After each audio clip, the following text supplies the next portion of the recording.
"This is a lovely place," Karen said quietly, leaning close to me to talk. She was looking all around, smiling at people who caught her eye and absorbing the character of the establishment. People were looking at her too.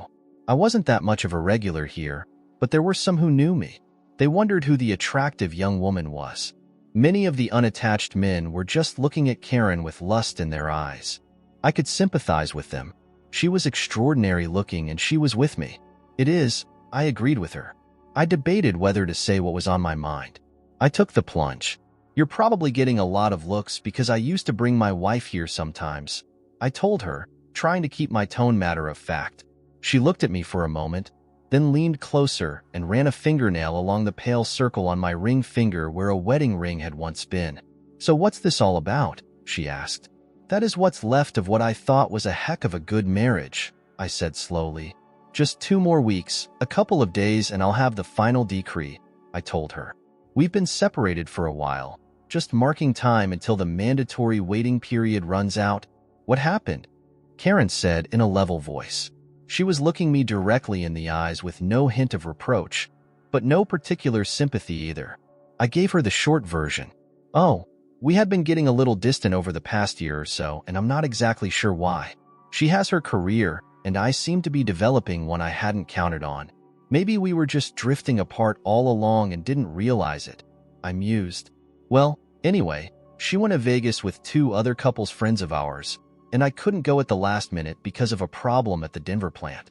She says she was mad at me. She got drunk, got dazzled by the bright lights and all the commotion, and went with a man up to his room, and that's all she wrote," I said. "A one-night stand?" Karen asked. I shook my head. "No, she spent the whole weekend with him. From what some friends told me later, she didn't know the guy was from here. But when she got back, he started calling her, and eventually they hooked up for some noontime quickies and a few evenings. I don't know how many times, but it went on for about a month and a half before I saw her on the street with the SOB. "I see," was Karen's only reply. I took it as mildly reproving. She later told me she'd not meant anything of the sort, but I didn't know that at the time. I just couldn't forgive something like that. "I'm sorry, but I'm a little rigid on the cheating thing, and Vegas was bad enough. I've tried to figure out if I could have worked past the first thing out there, but I don't know if I could have. But I sure couldn't deal with them keeping on doing it back here at home," I told her. She nodded her agreement, sighing expressively. She scooted closer to me, putting her hand on my wrist and lowering her voice so no one else could hear. We talked for a long time, at first about my failed marriage, but we got off that subject quickly. There were too many good things to talk about. If you're enjoying my content, consider joining my Patreon community. By becoming a patron, you'll get access to full parts of my videos much earlier than everyone else. Plus, you'll be supporting me to create even more awesome content for you. Check out the link in the description to join now. I found out that she was 31, a year and a half older than I was, and we joked about her being the older woman. She had been divorced herself more than 10 years ago, so she had an insight into my problems. She had worked as a waitress for a couple of years afterward while she went to night school for a business degree. She then started to work in a large office where a beautiful woman was almost expected to advance on her back, but she'd refused that route up the chain. Nowadays, she headed up a division of 26 buyers who roamed the nation locating the corporation's necessary resources.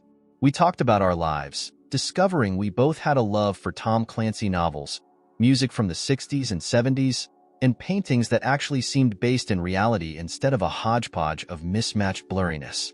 I warned her I wasn't a very good dancer, but I felt great on the dance floor with her in my arms. I managed to not step on her toes even once. I told her on the way back to our table that I couldn't understand why she ever wore pants to hide her beautiful legs. They were lovely. She was a tall girl anyway, and her dress accentuated that. Her tan legs were bare of any stockings, she just didn't need any.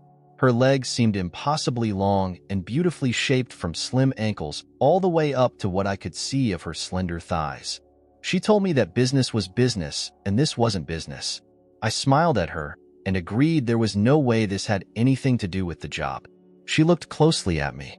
I guess she saw my sincerity because she came up to me and kissed me lightly on the lips. I was surprised, but enormously pleased. She said she had to go to the little girl's room. She picked up her clutch purse, smiled at me, and walked away. I watched her leave, mesmerized. How do women manage to sway from side to side that way while moving forward at the same time? I didn't know that Melissa and Cal were at Fisher's that night also. Melissa told me years later that she'd gotten up from her table and gone to the ladies' restroom to confront Karen when she saw Karen leave our table. When she got there, Karen was already back out at the vanity and was touching up her makeup. Melissa had chatted with Karen a little and watched as Karen took off her underwear while surrounded by a half-dozen other women. Karen told a startled Melissa and the others that her guy was going to get lucky that night, and she wanted him to know it. Melissa blurted out that I was married. Karen questioned her a little to make sure I was actually separated and that my divorce was going to be final soon. Once assured this was so, Karen stuffed her underwear into her small purse and snapped it shut. The clutch bag was a tiny one, and there hadn't been much room. The catch didn't want to close. After a bit more conversation, Melissa told me she'd warmed to Karen and they chatted for a moment before Melissa impulsively reached under her own evening gown and yanked off her underwear. She told Karen her guy was going to get lucky too. I didn't know why Karen was laughing quietly to herself when she got back to me and she didn't explain. It wasn't important. Just seeing her smiling, happy face was more than enough. That she seemed to be paying me close attention was making my pulse race faster than it had for a long while. My wife and I hadn't had a good time out in so long.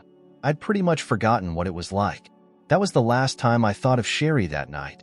As we were making our way to the door at closing time, I saw Melissa and Cal also leaving and I buled my way through the crowd to get close to them. I introduced Karen, but Melissa told me they'd already met in the restroom. We stood around talking for a bit, but parted company quickly to go our separate ways. I didn't know at the time why Cal was so flushed and anxious to leave. I thought his constant shifting of weight from one foot to the other was a pee-pee dance of some kind. In retrospect, I guess it was a modified one. Melissa's underwear, I know now, were in his sports jacket pocket. Outside in my car, Karen disdained the seatbelt and sat close to me. When I turned my head, her lips were there to greet me, and we kissed for a long time. It was soft and gentle at first, short and tentative. She became more demanding after a bit, though, and I met her halfway. My left hand found its way to her soft thighs, and I slipped it slowly. Her smooth skin felt hot. Her legs were closed at first. We broke the long kiss. We were out of breath anyway. I looked questioningly into her eyes for a long moment. "If you don't want this to happen," she whispered, "you better say so now, Ron." It was the first time she'd said my name just that way. "Is there a boyfriend at home, or someone you're close to?" I asked quietly. She shook her head gently. "No one," she said softly. "Then let's not stop," I said simply. She put a hand on the back of my neck and pulled me tight for another long kiss. Karen's fingers got busy unzipping my trousers. We kissed and explored each other until the horns and shouted suggestions to get a room somewhere became too intrusive. We broke apart, grinning like children caught being mischievous. "We have a room," she breathed into my ear. "We have an apartment," I said, "but the room is closer. Drive fast," she said with a little giggle. "Oh, yeah," I replied. The motor was started, the transmission in gear, and we were rolling in less time than it takes to tell. On the way, Karen pulled me out of my shorts and slowly massaged me.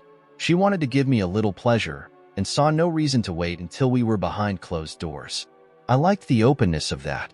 It was honest and clean when compared to the dirty, sneaky between my wife and her lover that I'd had to deal with for so long. It was good, so good that I don't remember much of the last half of that trip. Once in the hotel room, Karen locked the deadbolt and turned to face me. Smiling mischievously, she reached behind her head and undid a couple of buttons. Pulling the thin spaghetti straps off her shoulders, she let her dress fall in a shimmering slide down her body. The breath hissed between my teeth when I saw her like that for the first time. "This is going to be fun," she said. I had to agree. I think she saw my agreement in my eyes. Confidently, she walked up to me, still in her heels, and wound her arms around my neck. No sooner thought of than done. My hand roamed down from her chest to her hip. "Oh, geez," Karen breathed softly. She broke off the kiss and threw her head back. "Seems to me like we should keep the foreplay to a minimum." I breathed into her eat. It took her a while to respond. "If you don't," she panted. I'm starting without you. I chuckled. I wanted to show Karen I was equal to the task of satisfying a woman so free and expressive about her needs, so I determined to hold off as long as I could. Unfortunately, I can't tell you all details here, but you can find full part of this story on my Patreon. After all this, we recovered, but it was a while. When we could breath without panting, her arms tightened around my neck, and she pulled me into another long kiss. "Hey," she said softly. "Emim?" I answered. "You do know there's a bed in this room, right?" she asked teasingly. "Wait," she protested. I turned to see her slipping out of her heels and tossing them aside. She raced past me and got to the bed first. I wasn't far behind, though. There were actually 2 double-sized beds in her hotel room. We played on one of them for hours, took a long lazy bath together, and then played some more. Sleepy and almost exhausted, we stretched out between the sheets on the other bed so neither of us would have to sleep on the wet spot. After that first night, Karen checked out of the hotel and spent the rest of the weekend with me in my apartment. I thought I'd show her off by taking her out Saturday night again, but we wound up spending all of Saturday and Sunday indoors. I couldn't get enough of her body, and it seemed to me she felt the same about me. We wound up not wearing a stitch of clothing the whole time and had it in every room. The bathroom, with its inexhaustible supply of hot water in the shower, got a lot of attention, as did the bedroom, but Karen spent a good amount of time. She enjoyed a few hours on the dining room table too. By Sunday evening, we were exhausted and even a little bit sore in places.